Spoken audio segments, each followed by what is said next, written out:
السلام عليكم ورحمة الله تعالى وبركاته، كيف دايرين؟ إن شاء الله كلكم بخير، رمضان مبارك سعيد.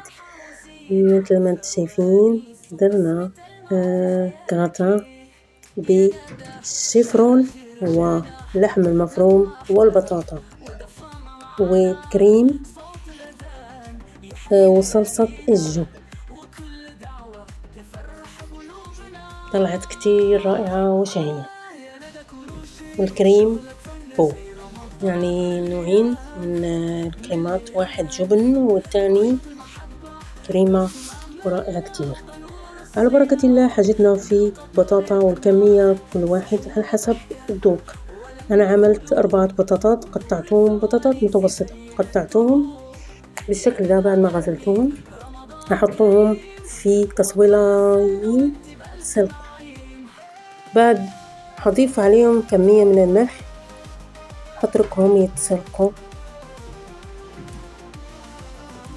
في بطاطا بتتسلق بسرعة وفي بطاطا بتاخد وقت، هيك على حسب.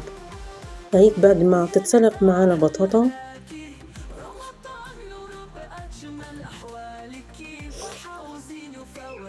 هي هتغلى. أنا غليت معي، تركتها 15 دقيقة وشفتها لقيتها طبخت معي، يعني ومثل ما قلت على حسب كل واحد. مثل ما انتم شايفين السكين دخل فيها. وبعدين بناخد الشيفرول، وانا جبت واحدة متوسطة الحجم، حطيتها في ماء ثم قطعتها بالشكل ده. بعد ما نضفتها كل شيء حطيت معها ورقة سلمونة، وححط معها ملعقة صغيرة من خل طعام. هتركها تنطبخ هي كمان المدة اللي بتنطبخ بها. وواحد يقول بتاخد وقت قصير، لا، خدت معي وقت طويل لانطبخت، يمكن علشان انا كان الاناء مو مغطي. وبعدين هجيب المول، هحط فيه البطاطا مثل ما انتم شايفين. فصل مع التليفون ما اخدت بالي. هحط البطاطا ثم احط بعد ما انسلق معي الاثنين، احط البطاطا في الاول ثم بضيف عليها الشيفرون من فوق او القرنبيط. هصفوهم كده فوق بعض. حاول نغطي الكل البطاطا.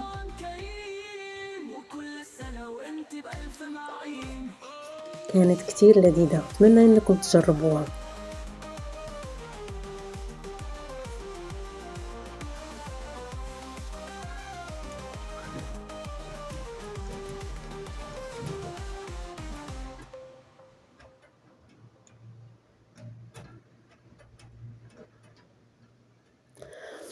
ثم ناخذ مقلاة نحط فيها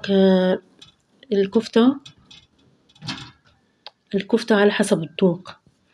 هنحط الكفتة، هنضيف عليها ملح وملعقة صغيرة من الإبزار وشوية زيت، وحنشحرهم. هنضيف عليها البصل مقطع مربعات والزعتر، بس الإضافات دول. هنشحر الكفتة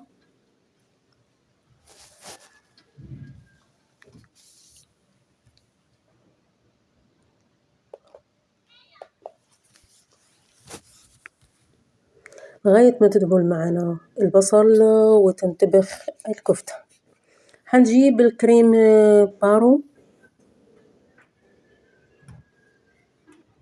هنضيف كمية معقولة. أنا ضفت نصف كاس صغير علشان بتدي نكهة كتير رائعة. وهي الكريم البارو دي للطبيخ.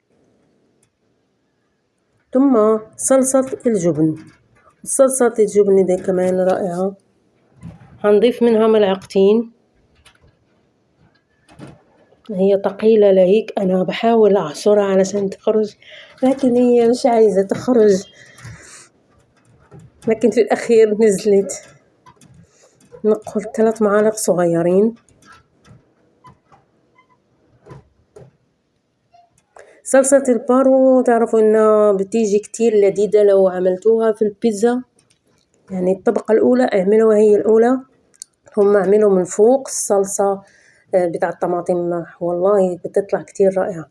حنحرك المكونات كلهم ونخليهم بعد ما نخلط المكونات كلهم نتركهم لغاية ما يغلوا، يعني يطلع الغليان نقفل البوتاجاز.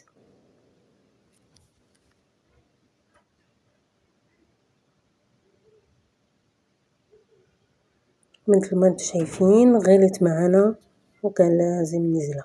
حنجيب المول وحنحطوها فوق القرنبيط والبطاطا ونحاول نغطي الكل بيها، ولازمنا الجبن ونضيفه فوق علشان تتحمر معانا. الجبن الأبيض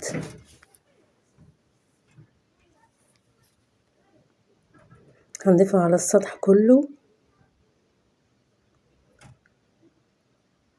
ومثل ما انتم شايفين اتحمرت وخرجت كتير رائعة وجميلة ولذيذة، وصحتين وهنا للجميع. أتمنى إنكم تجربوها مثل ما قلت، طلعت كتير رائعة.